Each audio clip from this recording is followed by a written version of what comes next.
After the death of Socrates and the breakup of Greek culture that resulted from the Peloponnesian War,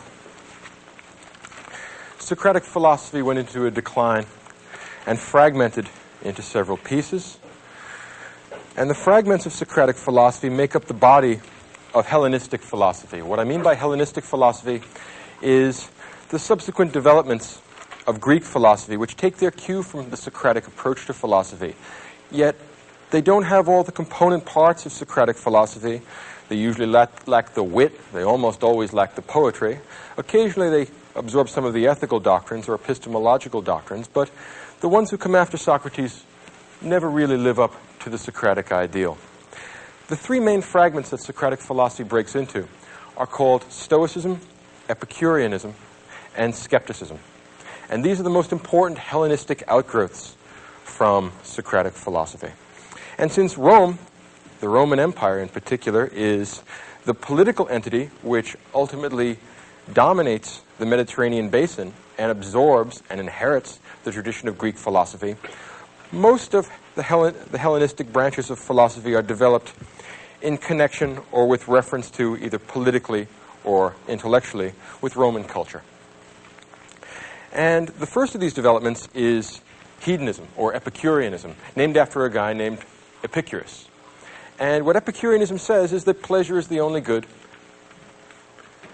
and that the happy man is the one that has a great many pleasures, but no corresponding pains. And there is potentially a way of deriving that from Socratic philosophy. If you would take the idea of Socratic prudence, the man who drinks a little bit in order to get a certain degree of pleasure, but then not so much as he will cause himself a hangover or cause himself some corresponding pain, he's being prudently Socratic, picking and choosing his pleasures in such a way that he does not generate any corresponding pains. You can see possibly how people who were not entirely developed who were not entirely committed to the Socratic conception of the soul and of virtue might want to derive that sort of justification for the pursuit of pleasure from the Socratic dialogues. A second alternative, again a minor alternative, fragment of Socratic philosophy is called skepticism. Socrates, throughout most of the dialogues, I would emphasize the word most rather than all, says that he doesn't know anything. Part of the Socratic irony is this posture of acting as if he's really an ignorant man when in fact he is wise, in saying that he knows nothing and thus never trying to teach people by directly making declarative sentences. For the most part, Socrates teaches by question and answer. Socrates helps people to articulate and to realize what's already buried within their soul. When Socrates does that, when he's in that skeptical mode, he says, I myself know nothing, all I do is inquire into things. I'm the eternal inquirer. I'm the patron saint of rational inquiry. And it's possible to see, particularly within the context of the Roman Empire, how skepticism might develop from that Socratic stance of knowing nothing. Remember that the Roman Empire is a heterogeneous mix of peoples and cultures and religions and philosophical positions. And after being forced to encounter one cosmogonic myth after another, one theory of religion after another, one theory of morals after another, sophisticated Romans, sophisticated Hellenistic thinkers might well come to the conclusion that Lucian the skeptic did, which is that no one really knows the right path. No one even knows if there is a right path. The best we can do is say that the pretensions made by the various schools of philosophy are just that, pretensions. Skepticism, while it may be rather negative, is at least right. We can be certain about what we do not know. All right? And it's possible to see how someone, especially someone that was terribly frustrated with the attempt to obtain final, absolute knowledge, might resort to skepticism as a kind of easy way out, a way of avoiding the burden of Socratic inquiry. The third and most important development in Hellenistic philosophy is called Stoicism. And Stoicism is probably the greatest and most interesting achievement of the Hellenistic philosophers. And while it never achieves the poetic and intellectual grandeur of the Socratic synthesis, of the Platonic overarching system which makes statements about the entire human condition, Stoicism is, in fact, a noble philosophy, an excellent philosophy for silver men, for those spirited men in the Republic who are going to be our guardians. It's an excellent philosophy for military men. It's an excellent philosophy for people that are going to be practical politicians if they intend to be virtuous, if they intend to pursue the public good. And Stoicism is characterized By a rejection of pleasure as the standard of human happiness and human felicity, Stoicism takes the position that the wise man, the good man, the philosopher, is a man who lives in accordance with nature. He fears only abdicating his moral responsibility. He is not afraid of pain. He is not afraid of death. He is not afraid of poverty. He is not afraid of any of the vicissitudes of the human condition. He fears only that he should let himself down and that he should be less than a complete human being. According to the Stoics, and there are a number of Stoics, 2 or 3 or 4 or 5 that actually develop the doctrine, but all the doctrines are quite similar. The only matter of concern to a wise and philosophic individual is the things completely under your control. You can't control the movements of the sun and the planets. You can't control whether a leaky ship sinks or makes it to port. You can't control the weather. You can't control other people. You can't control the society around you. There's only one thing, and one thing only, that you are in control of, and that is you. Your will, your intentions, yourself. In other words, the wise man, the truly philosophical man, is the man who is entirely in control of his own soul, who takes utter and complete moral responsibility for his actions, and is indifferent to everything else, not because he doesn't care about other people, not because he doesn't care about the felicity of the entire human species, but because it's not under his control. There's no use wondering or worrying about what tomorrow will bring, since tomorrow isn't under your control. Do what's right today, and let tomorrow take care of itself. The Stoic philosopher is the man who has liberated himself from fear. He's not afraid of death. He's not afraid of pain. He's not afraid of other people's dismissal as a fool. The only thing he cares about is that he should meet his moral obligations. Ralph Waldo Emerson once said that greatness is the perception that virtue is enough, which is an elegant and beautiful line. And he might well have stolen that from one of the Stoics, because all of the Stoics basically believe that. Virtue, moral virtue, an organized soul which pursues rationally the ends which are good for all human beings, that's the Stoic conception of virtue. They finally understand their greatness consists in the fact that they perceive that virtue is enough. We do not need wealth. We do not need sexual gratification. We do not need life itself. If moral virtue tells us that we must die in the pursuit of some good end, the protection of our family, the protection of our home, the protection of the innocent, in the doing of right, nothing should be spared, not even our lives. The Stoic wise man is a man who has trained his soul, trained his mind, so that he is not afraid of apparent evils. He is only afraid of real evil. He is afraid of losing control of his soul. He is afraid of being a slave to lust, to desire, to emotion. The Stoic man is the honorable philosopher, the man who stands at his duty and is steadfast and serious-minded. In living according to nature, what the Stoic philosopher does is examine the nature of the human condition and the nature of the world around us. He discerns his position in nature, he discerns the kind of creature that he is, and he lives in such a way as not to disgrace himself, as not to be less than what he truly could be. He won't live the swinish life that we found with Aristophanes. He wants to be, if not a god, certainly not less than human. He won't be an animal either. He will live up to the fullest potentials that human being has to offer. Now, among the Roman Stoics, two are especially noteworthy.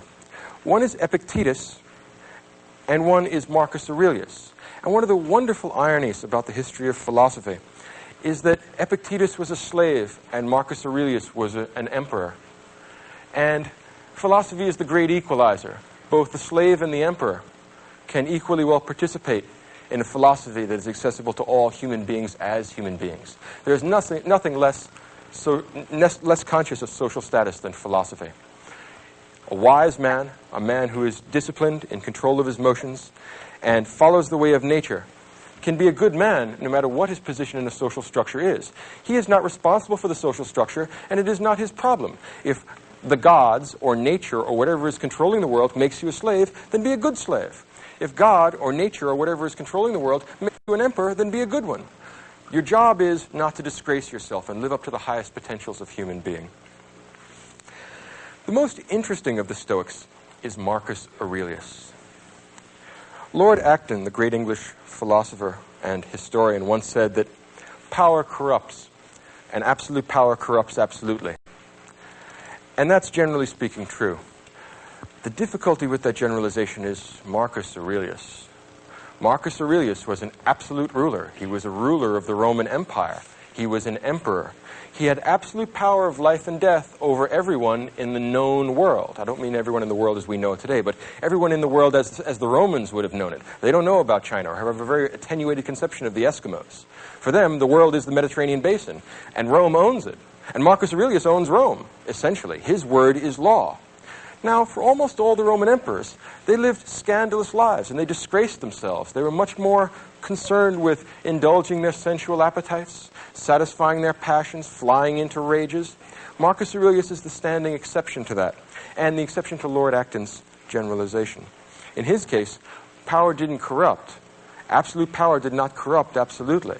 Instead, absolute power allowed us to see what the man underneath the body is really like. It allowed us to find out what Marcus Aurelius' soul is like.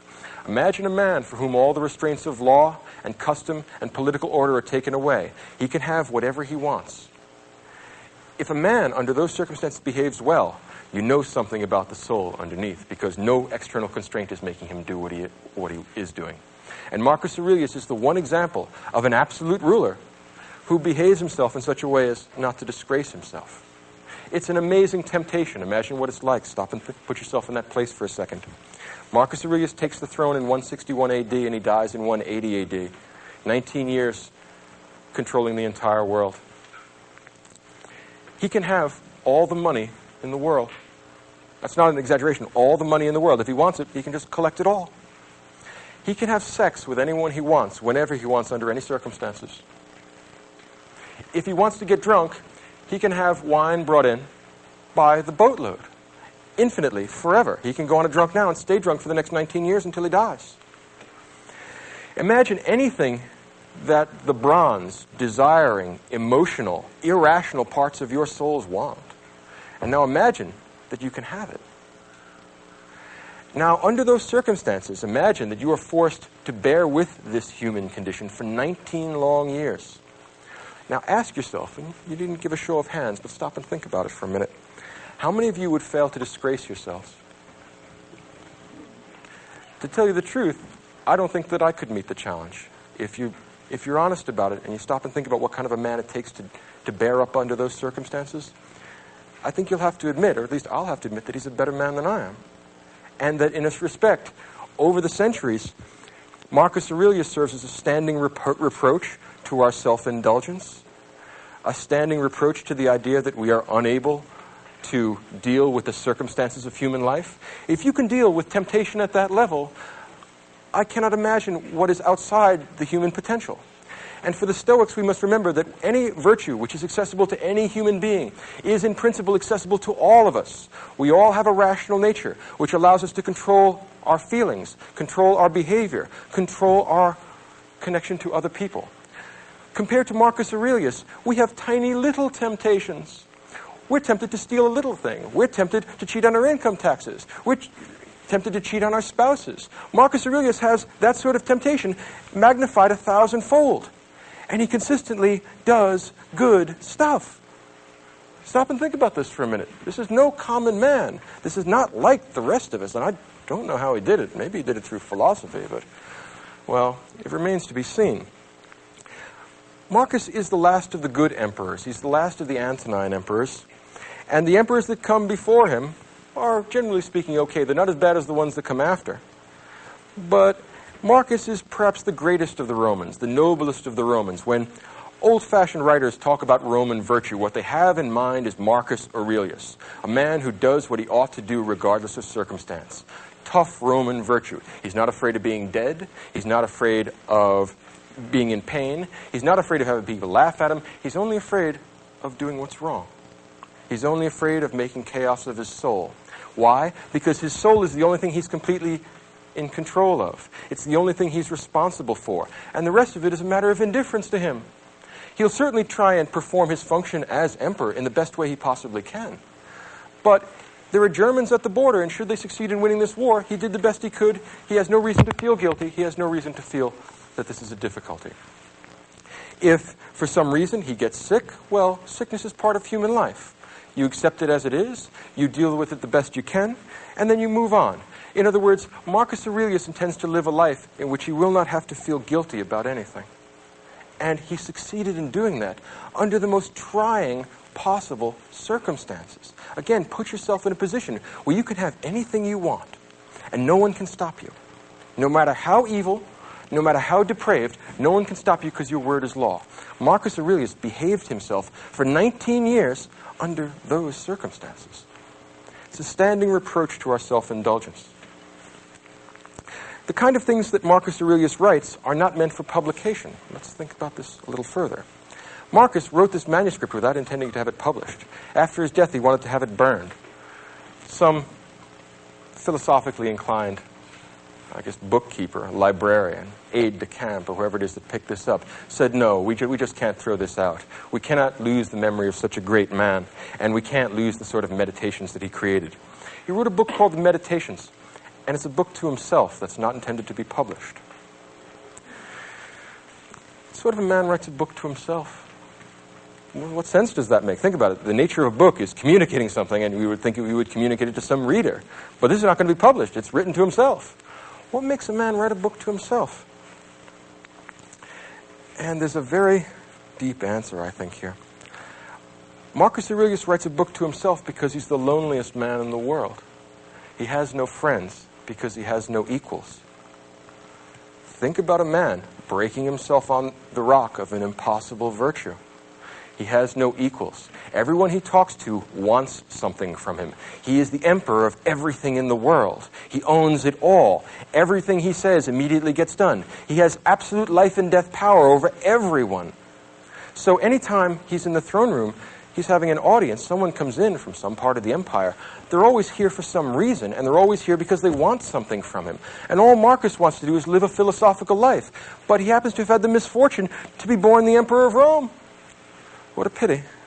So he has to deal with these self-centered, swinish people all the time, and it's his responsibility to do good for them, to give them justice, to give them both examples of virtue and virtuous laws and virtuous decisions. And the weariness of it gets to him after a while. The book that he's written, The Meditations, is shot through with a kind of philosophical melancholy that is extremely moving, despite the stoic content of what he's saying. In other words, oddly enough, there are very few books in the world which generate more pathos, which create more of a sense of pity for a person reading this than this book. He's writing a book to himself because he has no one else to talk to. And what kind of things does he write in the book? Moral maxims. I mean, he has 2 or 3 ideas. It's about 100-odd pages, but he says essentially the same thing again and again and again. Why? He has nobody to talk to, so that limits the scope of his conversations. And he's constantly trying to remind himself that, look, although the people you're dealing with are corrupt, evil, and depraved, it's your job not to get angry with them, but to try and teach them and morally improve them. If you can't morally improve them, at least put up with them, because the gods have created us social animals. And it is part of the mark, or it is the mark of a philosophical man, that he should return benefits for harm, because those that would harm other people do not live the philosophical life.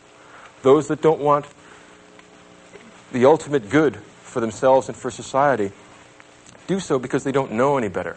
Marcus has not only political power, but wisdom, and in that respect, he's the only example in the Western tradition of any ruler who even remotely approximates Plato's philosopher king. And he has some of the qualities that Plato thought the philosopher king would have. He is totally disdainful of wealth. Why? He owns everything. What would it be like to own everything from England to Egypt? Well, the idea of accumulating more stuff becomes less and less interesting if you stop and think about it. And if you can have sex with, say, 1 million people, the million at first has very limited attraction. And at that point, he stops to think, and he says, I will do my best to constantly do what I ought to do. And there is a sort of whistling in the graveyard tone to this book. He is, in some respects, an enormously lonely man, and in some respects, an enormously sad man. There's a melancholy in this that's terrifically moving. And yet, we ought not to pity Marcus Aurelius, because if he looked at our lives, he would pity us. Pathetic creatures that we are, we don't even meet his standard of virtue, and we're pitying him. Think about the irony of that. He said, well, I'd pity you back if I didn't think that was disrespectful. Think about what it takes to be something like Marcus Aurelius. We shall not see his like again. In the book itself, he has all kinds of intriguing and caustic, if you will, moral maxims. He says things like this: "Soon you will have forgotten all things, and soon all things will have forgotten you." In other words, don't get overwrought. You're angry with this guy just because he didn't do what he was supposed to do? Ask yourself how many of the people that are working for you are doing what they're supposed to do. Soon, you'll have forgotten all this because you'll be dead. And soon, all the people who know you, they're going to be dead too, and they'll have forgotten you. And so what's the point of being mean to people? Now imagine the kind of philosophical self-restraint we're talking about here. This is a guy who can chop everyone's head off if he gets sufficiently angry, so he never does. Remarkable, remarkable. So Marcus Aurelius is a man who constantly, in his book, is writing short 1- and 2-line epigrams that essentially say things like, "Don't lose your temper with these people, Marcus. You know how they are. Marcus, it's not your fault that they're stupid. You tried to teach them, and you can keep on trying to teach them. But if Socrates was a good man and they killed him, what do you expect them to do to you?" On the other hand, Marcus Aurelius is willing to rule the Roman Empire for the same reason that the Platonic philosopher King is. If he gives up, somebody worse is going to take the job, and you know what happens then, right? He'd much rather just go home and read his books. He doesn't want to listen to this stuff. But he says, well, the gods put me here. I didn't ask for this job, but I can't very well give it up. I'd be abdicating my responsibility to other people. Imagine the bad laws and bad emperors were going to get after me. Well, should I give the job up now or stand here until the gods are good enough to relieve me of my post? In fact, that's the metaphor he uses all the time. The gods have put you on guard over the Roman Empire. Everyone else is sleeping. Stay where you are and stay awake, elsewise God knows what's going to happen. Marcus Aurelius is constantly whistling his way through the graveyard, trying to tell him that this is a very happy life, that he loves being a philosopher, and he particularly loves the particular portion of reality the gods have assigned to him. Now, I think that everyone believes this except the people that read this book, which perhaps is why it wasn't supposed to be published, because when you look at this, you see a terrifically lonely man, a man of immense moral heroism, who has no shoulder to cry on, who disdains crying because what's the point of crying? We must live in accordance with nature. Now here's the natural condition of human beings. They get born, all kinds of stuff happens to them, and they die. Marcus's maxims with reference to that are A, stop complaining. There's nothing to complain about because there's only two kinds of things. There are the kinds of things you can control, and there are the kinds of things you can't. If you can't control it, complaining about it is stupid and a waste of time, and I don't want to hear any more about it because you can't control it, so what's the point of talking about this?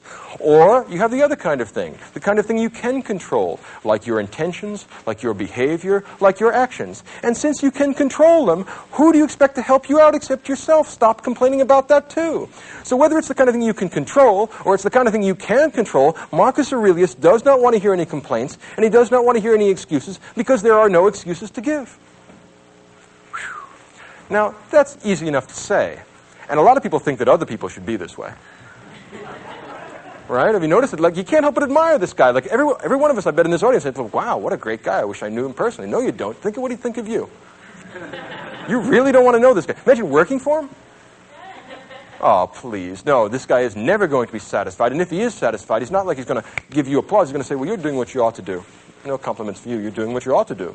You don't need any reward beyond that. You're living like a philosophical man, which is a reward in itself. Virtue is its own reward. You're virtuous. What do you want from me? Back to work. And, of course, if you're not virtuous, you are pretty much what he expects human beings to be, you swine. And what's unnerving about this is that there's not the slightest taint of hypocrisy in it. He not only says this stuff, he acts this stuff. He not only talks the talk, he walks the walk. He does it. And he does it under worse, more difficult circumstances than you fail to do it. And yet he still likes us. In other words, he still go out of his way to help us out. If he were the judge in a court of law, he would still give us justice, even though we have done nothing to deserve it. As a matter of fact, what is it what's the line from Hamlet? If we gave every man his deserts, who would escape a whipping? Marcus Aurelius would. That's part of the problem with Marcus Aurelius. There's nothing quite like this guy in the whole history of the world. Marcus Aurelius says things in his book like, human beings are social animals. Either teach them or put up with them. The kind of thing that a man has to remind himself of, I imagine. Or Marcus says in another passage, are you weary of enduring the bad men of the world? The gods aren't, and they made them. Are you really weary of enduring the bad men of the world, especially given that you're one of them?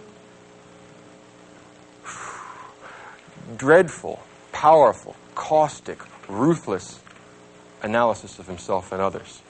He pulls no punches. He is an honest man, and how many honest politicians are there in the world? I mean, it's been some time since we had one leave us literary remains, and here we certainly do have one. The Stoics put together an important and I think worthwhile idea, particularly in this day of international politics, and that's the idea of a cosmopolitan political philosophy. There's few people as cosmopolitan, as lacking in provincial qualities as Marcus Aurelius. The Stoic wise man has made his life consistent with nature, and nature is universal and everywhere. It exists in every place, in every time. So the Stoic man is never any place but home. His polis is the cosmos. That is what makes him cosmopolitan. In ancient Greek political theory, you were a citizen of one political polis, of one particular polis, one particular city-state. You were an Athenian or you were a Spartan. The Stoic wise man is cosmopolitan. Wherever he is, he lives in accordance with nature. Whatever he does what he knows to be right. What difference does it make whether he's in a jail cell or in a palace?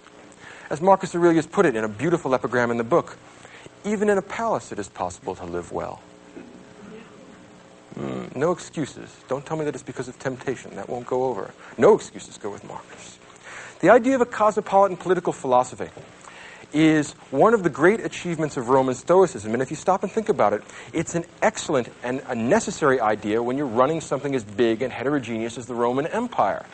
This tremendously complicated mix of religions and cultures and peoples and all kinds of heterogeneous ideas means that this is going to be a big patchwork, a big quilt. It's not going to be one culturally unified area. But Marcus would be just as happy being a slave as he is being an emperor. He would just as be happy being a Gaul or an Egyptian as a Roman. As long as there is a nature there, and there is a human spirit which can be made in accordance with nature, any of the external facts of life don't matter. And now for the first time we can perhaps see why the Roman Stoics have a reputation, to some extent deserved, of being kind of harsh, cold, unfeeling men. Because there's nothing to worry about. And it's hard for them to sympathize with the fact that other people are worried about things that they regard as trivial or not worth worrying about at all. Many of us worry about sickness. Well, Marcus Aurelius will point out that all people get sick. And once you get sick, since you're a rational human being, you want to go to the doctor, do what he prescribes, and fix your body. There's no point in complaining any place along the line because you know what you're supposed to do. Go do it. Stop asking for somebody else to help you. If you don't help yourself, how can you expect anybody else to help you? Which is a fair criticism. It would be much less persuasive and much less impressive if this were a sort of hypocritical philosophy where Marcus Aurelius indulged himself and told everyone else to be stoical. What really makes this spring to life, what makes this persuasive and moving and important, is that he lives the life. So he doesn't complain when he gets sick. He doesn't complain when he meets military reverses. He doesn't complain about anything. Who would we complain to? The buck does stop with Marcus Aurelius. If you think of the chain of command in the Roman Empire, he doesn't get to complain to anyone else. Everyone complains to him, and he's constantly listening to complaints and difficulties and problems. And he's watching people become unglued, and they're watching them get all upset, and watching them be greedy and avaricious and swinish and lustful and all the things he's not. So he is rather harsh in his criticism, and I think that that's a fair observation about him. But he's not hypocritical, and he's not unfair. And that's one of the cosmopolitan, universal elements in this political philosophy and in this moral philosophy. Because the moral and political philosophy from Aurelius are going to be connected. In the same way that in Plato's Republic, politics was ethics writ large, and what was good for the individual soul, the gold, silver, and bronze, that ordering of the soul between reason, spirit, and desire.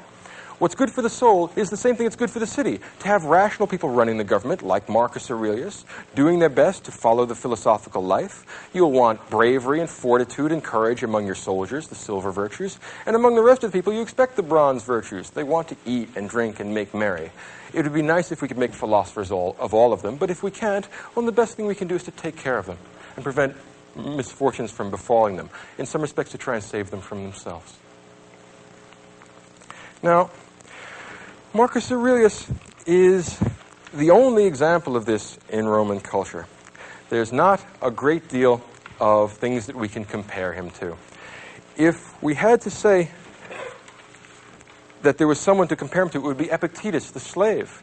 And Epictetus and Marcus Aurelius could meet at a level of equality, even though the social distinctions between them are enormous and grave. The reason why they would meet at a level of equality because they could share mutual respect, because they both understand that to have an orderly soul is the key thing in human life.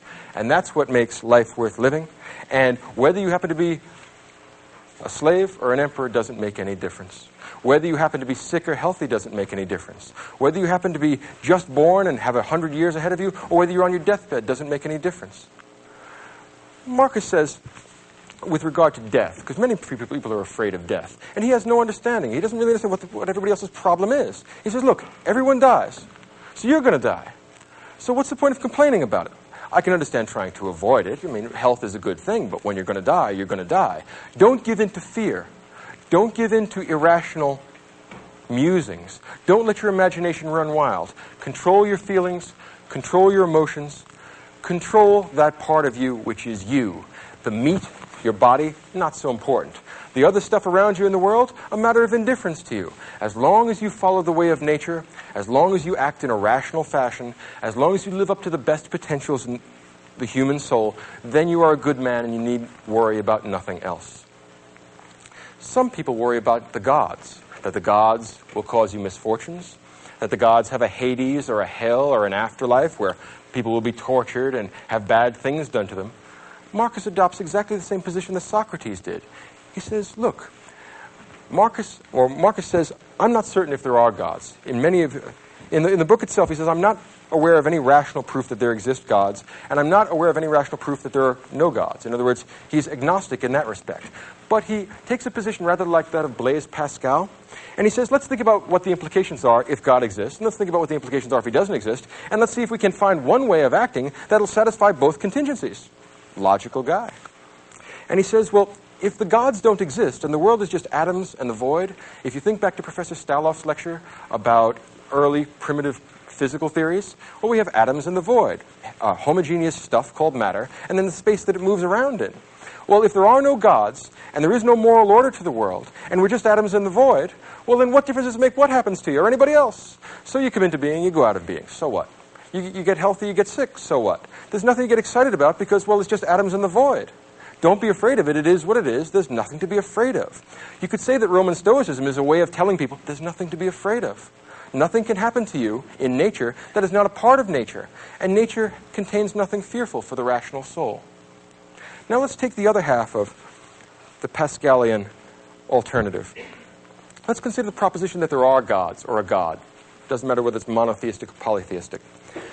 If there are gods, then they must be rather like the gods of Socrates. They are all good. They are all wise. They are all completely moral and completely virtuous and completely knowing and completely excellent. Would creatures like this do anything bad to you? Well, maybe they would. Maybe if you've been doing bad stuff, maybe there is something actually in store for you later on. There may well be a Hades. Gods like that may want to create moral order in the world and dish out to the bad people of the world just what they have coming to them. But suppose, hypothetically, you lived according to reason and according to nature and according to the universal law of the Logos. Would the gods hurt a man like that, or would a man like that be a friend of the gods? And if a man like that would be dealt with fairly by the gods, justly by the gods, and well by the gods will do you no harm. So there are two possibilities. Either the world is atoms in the void. The world is just stuff, in which case there's nothing to be afraid of because you're just part of that stuff and you might as well go along with the flow. Relax. Enjoy the ride. Nothing to be scared of. Nothing to get excited about. On the other hand, and this I suspect deep down in Marcus is what he really believes. I mean, when you just read between the lines and find out what the man himself is like, he does basically believe in the gods, even though he doesn't know. If he had to place a wager either way, same way as Pascal, but perhaps not for the same reasons, he would say, yes, I believe in the gods. And if the gods exist, then they create moral order, and they are perfectly moral themselves, and they are perfectly just and good and righteous themselves, and they will do you no harm. So if there is an afterlife, and you behave well, the gods will do you no harm, because you deserve no harm done to you. If there is an afterlife, and you behave badly, you have no one to blame but yourself. In every case, the only thing that a man is in control of is the individual ego, himself, the cogito, what Descartes will later on call the cogito, the self. If you are in control of that, if you have an orderly soul, then you have a divine soul, a good soul, and your life is worth living. The gods will not penalize you for that. So, what's there to worry about? Don't worry, be happy. Either the world is atoms in the void, nothing to worry about. If the gods are there, well then the gods certainly aren't going to hurt you. Either way, don't worry, be happy. Do what you know you ought to do. Meet your moral obligations. In some respect, and I think that this is worth taking notes on if you happen to be here at the Kant lecture next week, or 2 weeks from now, is that the Stoic conception of virtue is an anticipation of what I will call the Kantian conception of virtue. Those of you who are familiar with the works of Immanuel Kant can recognize the single-minded and ruthless acquirement of virtue as being the Kantian conception of moral action or good moral behavior, and the Stoic conception as well. Both Kant and Marcus Aurelius have achieved the greatness that comes from being aware that virtue is sufficient in itself. The single-minded pursuit of rationality, of justice, of temperance, of fortitude is what this book is all about. And in some respects, I feel a little bit like a voyeur in opening up a manuscript that Marcus never meant to publish. And doubtless he would be nothing except embarrassed if he knew that people were reading this book, because he wouldn't want to show that crack in the Stoic face, right? He doesn't want to give people the idea that he ever worries or ever gets upset at all. In other words, doubtless, if he's in heaven, he regrets every line he ever wrote. Not because he doesn't think it might benefit us, but because it shows the sort of weakness not entirely consistent with Stoic virtue. Perhaps there are other Stoics who suffered more pain, who had greater difficulties, and never wrote a line. In Marcus Aurelius' view, those men would be greater than he.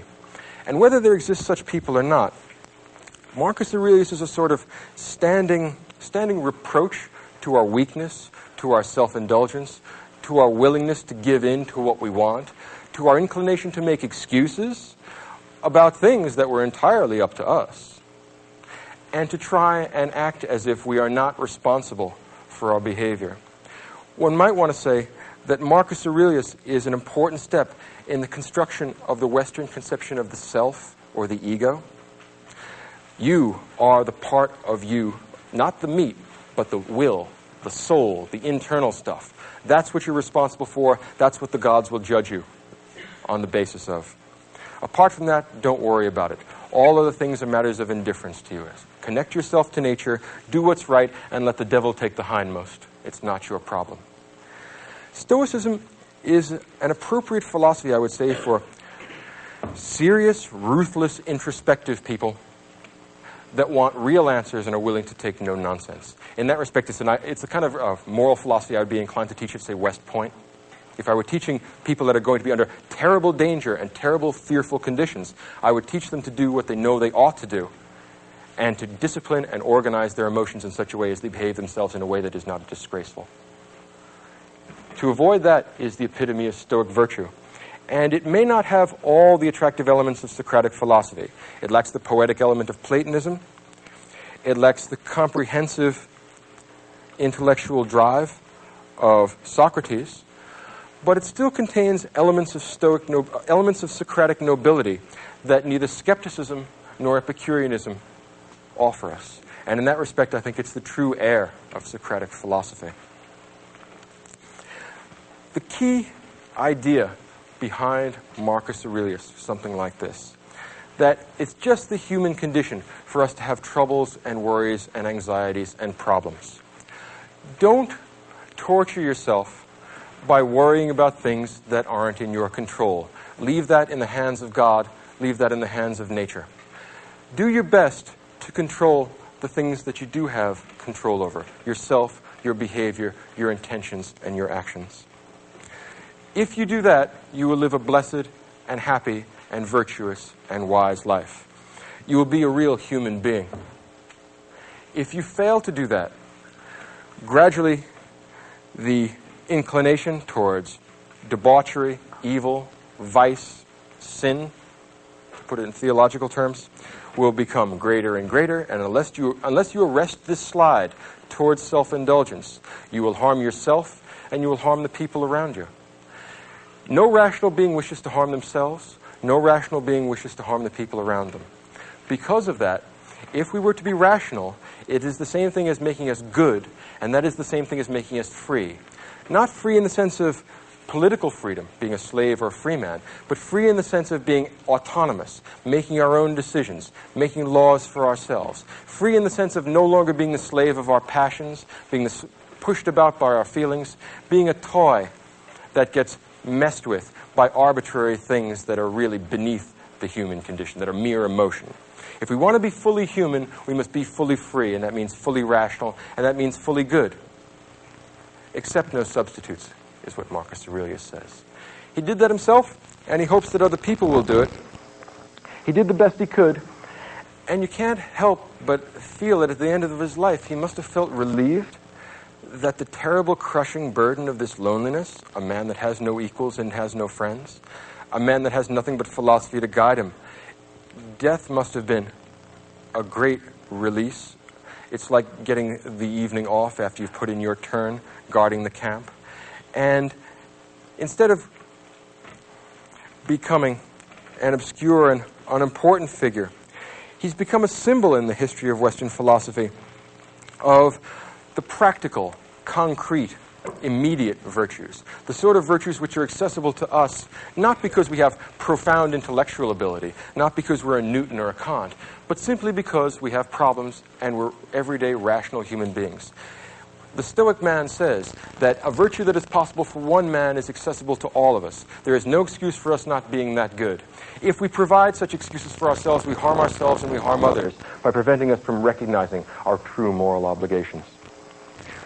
Marcus Aurelius lets us know that all people suffer, but that not all people pity themselves.